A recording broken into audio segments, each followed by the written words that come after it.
নমস্কার। বলতে চাই আঙিনায় আপনাকে স্বাগতম। আশা করি আপনি ভালো আছেন। যেহেতু আমি বলতে চাই তাই আমি বলছি, আপনিও তেমন শুনতে চাইলেই শুনবেন। প্রসঙ্গে আসি।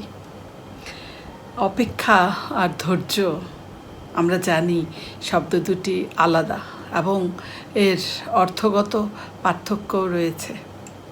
আমার প্রশ্ন হলো, এই অপেক্ষা আর ধৈর্য এই শব্দ দুটির প্রায়োগিক অর্থে আমরা কখনো কখনো এই শব্দ দুটোকে কি গুলিয়ে ফেলি? এজন্য আমরা অনেক সময় ভাবি যে কাঙ্ক্ষিত ফল পাচ্ছি না, কিংবা সময় বেশি লাগছে। আজকে আমি এই গুরুত্বপূর্ণ বিষয়টি নিয়েই কথা বলবো। তাহলে চলুন আমরা শুরুতেই জানি অপেক্ষা কী। আমরা সকলেই জানি অপেক্ষা কী, তবুও একটু আলোকপাত করছি। অপেক্ষা হলো সময়ের প্রহর গোনা, অর্থাৎ কোনো কিছুর জন্য বসে থাকা এবং কোনো কিছুর জন্যে চোখ রাখার মানসিকতা। এটা অনেকটা বাধ্যতামূলক হতে পারে। বাধ্যতামূলক, যেমন আপনি বাস ধরবেন, হয়তো বাস আসতে দেরি করছে, আপনি অপেক্ষা করছেন। আপনি হয়তো পরীক্ষা দিয়েছেন, এবারে আপনি রেজাল্টের জন্য অপেক্ষা করছেন। কোনো মা জানালার পাশে বসে সন্তানের জন্য অপেক্ষা করছে। এরকম অপেক্ষা, এটা বাধ্যতামূলক অনেকটা। ধৈর্য কী?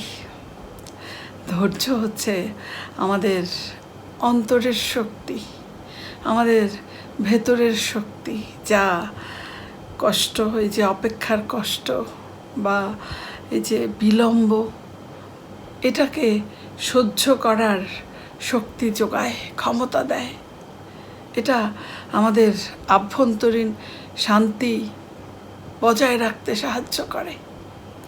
এবং এটা কি হয়, অপেক্ষার সময়ে আমরা যেন শান্ত, স্থির আর ইতিবাচক থাকি, সেই শক্তি যোগায় এই ধৈর্য। এবং আসল বিষয় হলো এই যে ধৈর্য আর অপেক্ষা। যেখানে যে কাজে আপনার ধৈর্য লাগবে, সেখানে আপনি যদি শুধুমাত্র অপেক্ষা নিয়ে থাকেন, তাহলে আপনার কাছে সে কাজ অসহনীয় হবে এবং সেই সময়টা আপনার কাছে অসহ্য লাগবে। কখনো কখনো অপেক্ষার যন্ত্রণা তীব্র হতে পারে। আমাদের অনেক কবি সাহিত্যিক এই অপেক্ষার বিষয়ে অনেক কিছু বলেছেন। কেউ বলেছেন অপেক্ষা মৃত্যু সম, আবার কেউ বলেছেন যে অপেক্ষার যন্ত্রণা মৃত্যুর চেয়েও কঠিন। এ কারণে একই ঘটনা, শুধুমাত্র অপেক্ষার জন্য একরকম ফল হয়, আবার ধৈর্যের জন্য আরেক রকম অর্থ হয়ে দাঁড়ায়। ধরুন, আপনি কোনো একদিন ট্রেনের জন্য অপেক্ষা করছেন, কোনো কারণে ট্রেন আসতে দেরি হচ্ছে। আপনি বারবার ঘড়ি দেখছেন এবং আপনার কপাল কুঁচকে যাচ্ছে। আপনি বিরক্তির চরম সীমায় পৌঁছে গেছেন এবং আপনি বিরক্তির চরম সীমায় পৌঁছে এবার যে রেল কর্তৃপক্ষ আছে, তার 14 গোষ্ঠীকে উদ্ধার করছেন।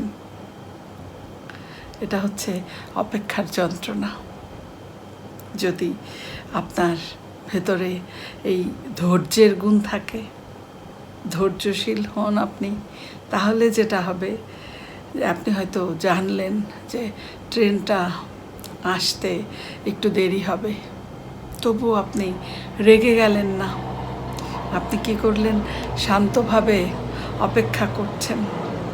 শান্তভাবে আপনি অপেক্ষা করছেন, কারণ আপনি বুঝতে পারছেন যে আপনার রাগ বা আপনার এই আবেগ ট্রেনটাকে দ্রুত নিয়ে আসবে না। ট্রেনের যখন সময় হবে তখন আসবে, আপনার ইচ্ছের উপর সেটা নির্ভর করছে না। তখন আপনি ধৈর্য ধারণ করে কি করবেন? আপনি শুধু আপনি রাগ করে আপনার শরীর মনের ক্ষতি করবেন না। আপনি কি করবেন? আপনি হয়তো সেই মুহূর্তটাকে উপভোগ করবেন। এটাই হচ্ছে ধৈর্যের ফল এবং ধৈর্যের সুফল। এজন্য আমরা যখন অপেক্ষা করি তখন সেই অপেক্ষার সময়ে আমরা কেমন থাকি সেটা নির্ভর করে আমাদের ধৈর্য ধারণের উপর, অর্থাৎ ধৈর্য ধারণের শক্তির উপর। একটা চলুন উদাহরণ দিই। ধরুন আপনি অনেক স্বপ্ন নিয়ে একটি ব্যবসায় করার পরিকল্পনা করলেন এবং সেই জন্য আপনি কঠোর পরিশ্রম করে যাচ্ছেন, কিন্তু আপনি পরিশ্রম অনুযায়ী হয়তো সময় মতো কাঙ্ক্ষিত সাফল্য পাচ্ছেন না। আপনি হয়তো সাফল্য পাচ্ছেন না। এবার আপনি যদি হতাশ হয়ে হাল ছেড়ে দেন, আপনি যদি হতাশ হয়ে যান, হাল ছেড়ে দেন, এটা হচ্ছে যে আপনি তখন ধৈর্য ধরে রাখতে পারেননি। আবার আপনি যদি জানেন যে এই যে আপনি পরিশ্রম করছেন, এর ফল নিশ্চয়ই একদিন আপনি পাবেন, এবং সেই বিশ্বাসে আপনি যদি আপনার কাজটা করে যেতে পারেন, সেটা হলো ধৈর্য, সেটা হলো আপনার ধৈর্যের পরিচয়। তাই আমাদের মধ্যে এমন অনেকেই আছে, আমরা এই অপেক্ষা করাকে মনে করি সময় নষ্ট, আর সেজন্য আমরা তাড়াহুড়ো করি, অপেক্ষা করতে চাই না, তাড়াহুড়ো করে কি করি? ভুল সিদ্ধান্ত নেই। কিন্তু এই ধৈর্য আমাদেরকে এই ভুল সিদ্ধান্ত, এই ভুল থেকে বাঁচায়। ধৈর্য কি করে? আমরা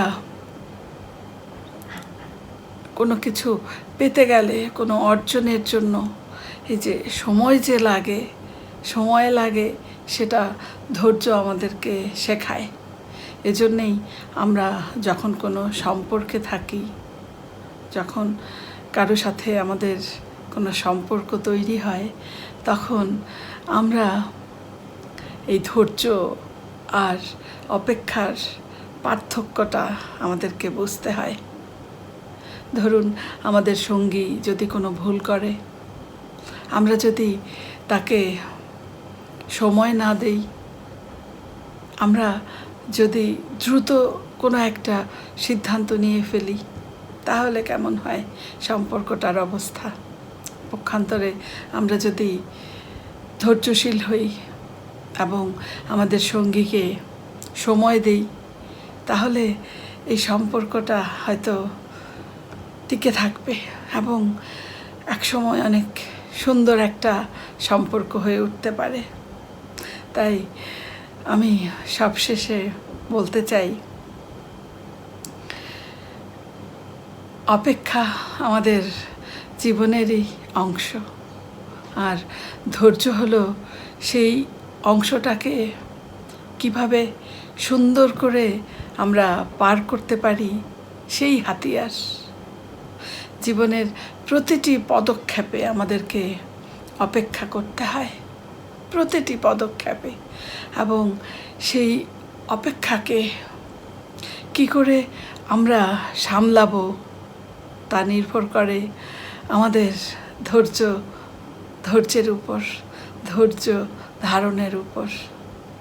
স্রষ্টা আমাদের সকলকে ধৈর্যশীল হওয়ার শক্তি দিক। এতক্ষণ ধৈর্য সহকারে আমার কথাগুলো শোনার জন্য আপনাদেরকে অসংখ্য ধন্যবাদ জানাচ্ছি। যদি ভালো লাগে তাহলে শেয়ার করুন, সাবস্ক্রাইব করুন এবং একটা লাইক দিন। আবারও কথা হবে অন্য কোনো বিষয় নিয়ে অন্য কোনো দিন। ততক্ষণ সবাই ভালো থাকুন, সুস্থ থাকুন। শুভরাত্রি।